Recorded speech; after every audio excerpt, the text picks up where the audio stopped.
Oh, that's probably the nicest one so far. That's a nice size for a fingerling. Guten gardening, everybody. Well, directly behind me, we have our French fingerling potatoes planted in our front garden space. Now, this is our 4th generation of these same French fingerling potatoes that we initially saved from the store. We got a pound for 99 cents, and we've been growing them every single year since. And we want to keep growing these same French fingerling potatoes over and over again. So each year we save some of them and we replant them. Now, 2 out of the last 3 years, our production has been fantastic. Honestly, I'm not 100% sure how this one's going to go, because here in our front garden space, these potatoes seem to suffer a lot while we were gone this summer. And so I'm not sure if they thrived, but if we can get a decent harvest, we'll still be able to save some of these and continue that planting process for next season. And hopefully, if we do well, we'll get enough to be able to eat as well. We'll see. Again, I don't really have an idea. What I do know is that somehow a delicata squash seed was dropped in here. And so we've got a delicata winter squash plant that is developing. You can see already here, there's a squash on there. And so I'm going to try my best to dig this all up without disturbing that plant, although I'm not going to guarantee anything. You can also see that all of these plants are completely dead. They died back sooner than we would have liked it. They're completely gone now. And so what we have to do is see what the results were inside of here. So without any further ado, let's go ahead and get into this French fingerling potato front garden potato harvest. You know, I did notice a good number of weeds in here, including, of course, including some strawberry spinach. We really can't get away from this strawberry spinach. If I leave this out here, this is going to spread like wildfire. All of these little red berries here contain hundreds of seeds. Now, normally when I'm in here harvesting potatoes, I just get in there with my hands, but we're in our front garden space, which means there's a lot of native clay soil. So I've got one of these spades along here just in case I need it as I start into this harvest. The first thing I'm going to do is to get all these weeds out of here, clear this out so we just have, hopefully, what are some potatoes in here. Actually, you know what? This soil in here doesn't feel too bad. It's pretty easy to get through the first inch or so. So yeah, I'm just gonna go ahead and pull the weeds out and then we'll get to harvesting. We saw one aggressive spreader in here in the form of the strawberry spinach. Well, here's another one, and I don't need it in this bed, but this is our chamomile. And I tell you what, this stuff spreads like crazy. All right, I've gone ahead and cleared everything out of here except for that squash plant, the delicata, and what we have here is some callaloo that spread over from where we planted it in our green stalk. And my gardener in training and I, my daughter and I, are going to just work through this bed and see what potatoes we can find. All right, as always, we try to get you up close and personal with these harvests. And there was a plant right in here. Oh, see what you can get out of here. And I'm gonna have my gardener in training see what she can pull out of here. Okay, these are on the smaller side, or that one's on the smaller side. Let's see what else is in here, if there's anything. Okay, so what we're seeing, and we've seen alternating types of harvests here with our fingerlings, our French fingerlings here. Dig right down in here and see, oh, see right behind you. We've seen some that have become massive. Oh, there's a whole bunch of them in here. Look at this. We've seen some, whoa, that have become massive. And then we've seen some that are more along the lines of this particular fingerling size. So this is the, you know, the real deal French fingerling size. Maybe they could be a little bit bigger. But as I said, when these died back faster than we really wanted them to, we kind of suspected we might get some smaller ones, but that's quite a few there. And if that's just from a singular plant, oh, look at this, there's even more. I mean, all of this here, let me pull this back over. As far as I can tell, okay, hold on. As far as I can tell, this is all from a singular plant right here. Well, not that one that was just thrown in there. So maybe not massive, but that's a large number of French fingerlings. I'm gonna go ahead and put these in the bucket. Now we planted these about every 6 or, ooh, there you go. Every 6 or 8 inches or so in here. So they're not too far apart. I didn't come back through and layer them like we've done in the past, but you can see here, we're just gonna have to dig in here. This is really the, oh, That's probably the nicest one so far. That's a nice size for a fingerling. You know, if you're ever in the middle of a growing season and you see something not performing or dying back faster than it should, there's always that, well, there you go, that bit of concern, that bit of worry that you're not going to get production. Oh, another massive one. Look at the size of that fingerling. Hey, that's a real fingerling right there. There's a whole bunch of them. Hey. Now, one of the things we notice about the fingerlings is they do tend to be, you know, pretty close to the surface. So you got a couple of nice ones there. I'm sure that there are more right underneath there. Oh, yeah, there it is.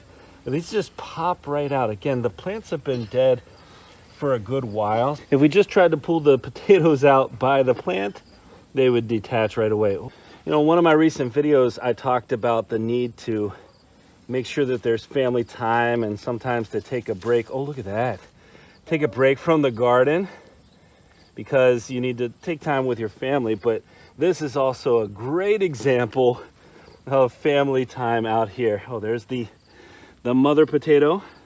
Is the mother potato the one that's like the seed potato? Yeah, that's the seed potato. I just call it the mother potato because all the other little, oh, look at those.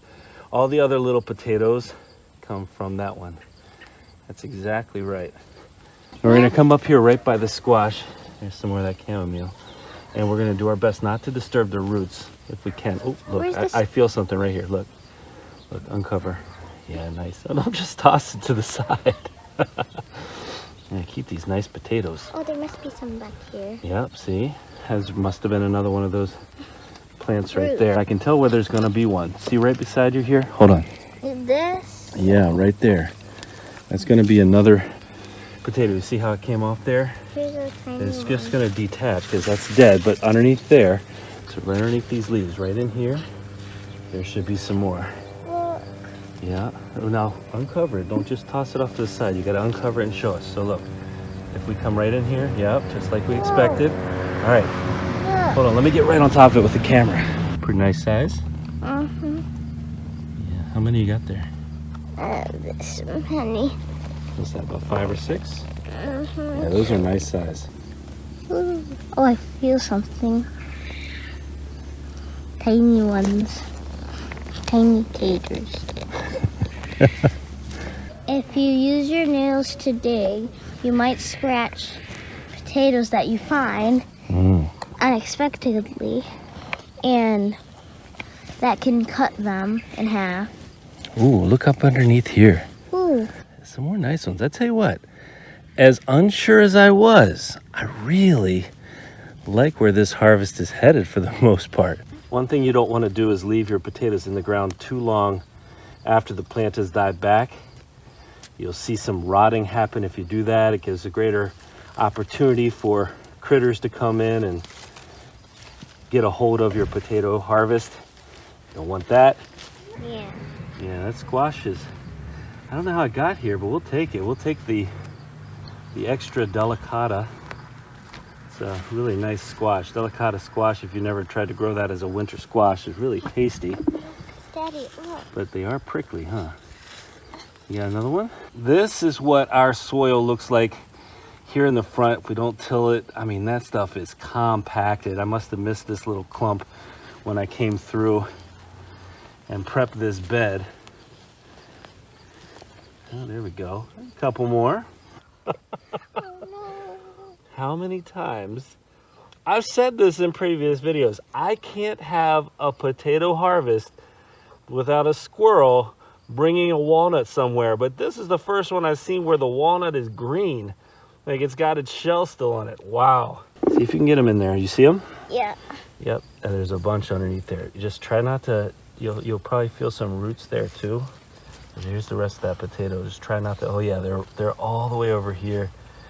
So what happens when you get a volunteer plant or you drop a seed in your garden and you want to take care of it, that primary harvest becomes a little bit more challenging. What about under here, Daddy? What's that? Or the prickly zone. The prickly zone? All right, let's check one more place here, see if there's anything else. Yep, that's the last piece. We don't want to miss anything. We want to harvest as much as we can out of here. Boy, just when you think you've got them all, huh? All right, I think I think that should be it. This bed is only about 9 square feet, and we've been growing potatoes in the different beds here out front for a while now. We do get full sun in this area, and the fact that we had a massively dry summer, especially at the beginning, but we've had one all summer long, has really probably impacted the overall harvest. Now, before I show you what's in that bucket, which is our harvest here, there's one more thing we're gonna show you that we're harvesting, and it's a potato, but it's a little bit different. I have no idea if any potatoes grew from it, but this is my younger daughter's potato. So this potato started all from a little bit of garlic. So I tried to plant some garlic in this particular pot. And I watered it and stuff and took care of it a lot, and then I just completely abandoned it. You abandoned the garlic, and suddenly the little sprout came up from the watering and taking care of the garlic. And it wasn't garlic. Yeah, and my mom, a few days later, when it was like about this size, the size right here, she told me that it was like some sort of potato, and that got me really excited, and so I just started watering it. So we think that this potato, we didn't put a potato in here. You didn't put a potato in here, did you? No. So we think one of our true potato seeds dropped in here, and that this might be unintentionally our first true potato seed potato. Now, it grew about 12 inches long, and then we brought it outside and something happened. Part of it snapped off, and so this is the plant that remains, and this is my daughter's harvest of this potato plant. So why don't you go ahead and see if anything grew. We don't know if there are going to be any potatoes. We don't know what's going to be in here, but be gentle with it and see. Do you want to dump it, or do you want to just dig like you're digging now? I want to dump it. You want to dump it? Okay, so we're going to dump it right here and see if there's anything underneath. I don't know. This has been about 3 months that this has been in this container. Cool. And we'll see if it's just roots or if we got some potato in there. I think it's just gonna be roots. You think so? Yeah. Oh no. Look at that. Whoa. Whoa. Oh, how weird. Oh, it looks like these are sprouting again. You know what this looks like to me? This looks like a purple magic molly, and we did collect some true potato seeds from our magic molly, but these are odd shaped. Look at that. None of our purple magic mollies look like this in terms of the overall shape of them. Yeah, you can see here, if I go down to the base of the plant, I don't see a mother potato. I'm pretty confident that this is from a true potato seed. So these are just a little bit odd. Take a look at this. Let's see if we can get this mix off without pulling the potatoes. That is a pretty cool result for trying to start some garlic. What do you think? I'm impressed. You're impressed? You know what? These are already starting to sprout. Wouldn't it be fun to grow these over the winter, to take one of these off and let it sprout in the same mix? Sure. And see what we can grow from it? But maybe we should show Mommy first. What do you think? Sure. Oh, isn't that fun? It's a really cool result from that potato plant. All right, here are our French fingerling potatoes. I'd say we probably have about 2.5 pounds. I planted about 1/2 pound's worth. That's all I got in there. And you know what? Again, plenty big enough for us to continue this as we keep going into the next season. We'll just have to save them, keep them as long as we can, and then get them planted as early as we can then in the spring. You know, the first year we planted, they were massive. The second year, they were small. They were actually all smaller than these. The third year, those small ones turned into some more massive ones. And this year, we're back to a smaller size. So maybe next year it's going to be absolutely massive. I think the weather, our ability to stay on top of getting everything watered, the amount of rain, etc., really plays a big role. Well, we hope you enjoyed today's harvest video. We've got a whole bunch more potato harvest coming your way, I assure you. If you did enjoy today's video, don't forget to give us a like, leave us a comment, remember to share and subscribe, and most importantly, remember, when you're with us, you are good to grow.